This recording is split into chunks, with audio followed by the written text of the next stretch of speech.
muy Mimi Touré Assane Diouf ne dinaa la xorom ba géej gi wàcc parce que xolal doo moromu Mimi Touré doo moromu baayam bi koy yónni sax doo moromam amoo sax pour di débat ak Macky Sall parce que débat bi jeex na débat bi moo jeex kaso rek moo fi des kaso ñafal ji dong fi des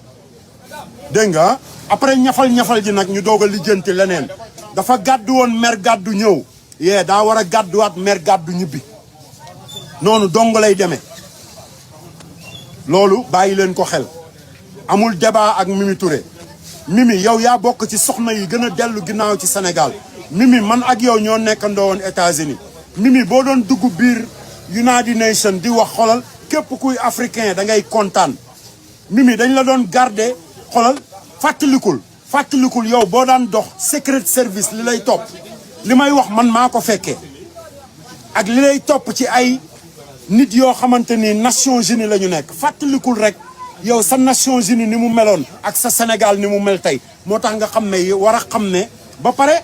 li tax nga dellu ginnaaw ay xale ngay waxal ay xale Mimi sa doom ñoo daan ànd ñoo daan nekkandoo États-Unis keroog ba nga tëjee ba ngay tëj baayam ba ma lay woo téléphone naan la bis bu sama papa demee kaso ma xaru xam nga baayam demul kaso ah baayam demul kaso ah kon du yow yaa ñuy jox leçon de morale ñun saagakat yi xolal ba ci man Assane Diouf mii billaahi wallaahi wa taalaahi amul kenn ku ma xolal man du ma ne dama xolal du ma bàyyi xeex boobu te ku dul bàyyi xeex doo bàyyi saaga du ma bàyyi xeex man damay xeex ba may dee parce que yàlla moo ma wàcce ci kaw suuf pour ma xeex sama dund gi yàlla moo ma wàcce ci kaw suuf pour ma xeex sama dund gi te heure bu ma xëyee moom laay xeexal moom yàlla mi ma fi wàccee moom laay xeexal parce que daf ma ne boo defee lii ma may la jàmm boo deful lii duma la may jàmm. Come on Sénégal, réveillez-vous. Le réveil des conscients toujours. Mimi Touré yéen Sonko yi bu leen ko posté buzz la pour moom parce que dama leen di wax naa leen ko fan yële nee naa leen Macky dafa wër gisu leen benn élément Macky bu génn fës ci campagne bi benn élément barke Mouhamadou Rasulullah ñoom ñëpp la woo comme conseil des ministres tàggat leen kenn nanguwul a dem kenn nanguwul lu dul Mimi dellu ginnaaw Mimi mi nga xamante ni dafa dellu ginnaaw ne taat moom rek a ànd ak moom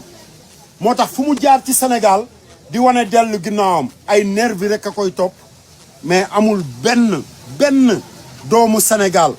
bu topp ci ginnaaw Mimi Touré di daw naan non xanaa ñi jox ay 10 000 te man ñooñu dama ànd ak ñoom billahi wallahi yéen jeunes yi nga xamante ni yéen la ñu tuddee ay nervi ngeen ànd ak Macky Sall ñu leen di fay 10 000 20 000 lu mu mënti doon barke yonanti yàlla Mohamed dama cee d'accord parce que man nanguwumaa toog man du ma toog fenn ci àdduna bi mu wóor ma ne dama soxla waxuma la dama soxla lu ma jënde mante fraîche rek gis ku ma ne kaay defal ma lii ma fay la ma toog di xoole te sama doole mën ko moo tax yéen nervi yi yàlla na leen yàlla defal jàmm teel leen a tàqaleeg Macky Sall te wan ngeen ko parce que keroog fii croisement Sam bi ngeen ànd ak nen Fatoumata Tall ma toog ci kaw barigo bi fii di leen filmer booy yi dañ ñoo fixé ba ma ne daam xoolal booy yi après booy bi wàccee masque am ñoom ñëpp ñoo wàccee ndoo seen masque ne grand ba ma xool leen ñu ne ma ñun say booy lañu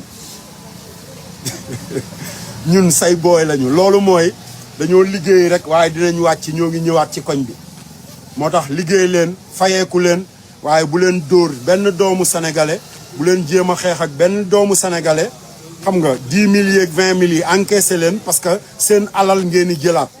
yaa ngi dégg mais bu loolu weesoo nag xam leen ne Sénégal ngeen bokk te Macky day takk ay bagaasam dem yoonam par force ji bi ma koy wax ci Ahmed Aïdara dañ ne woon gaañ bi dafa dof maire par force ñu jàpp Ahmed ma ñëw tribunalu Pikine commissaire a ngi taxaw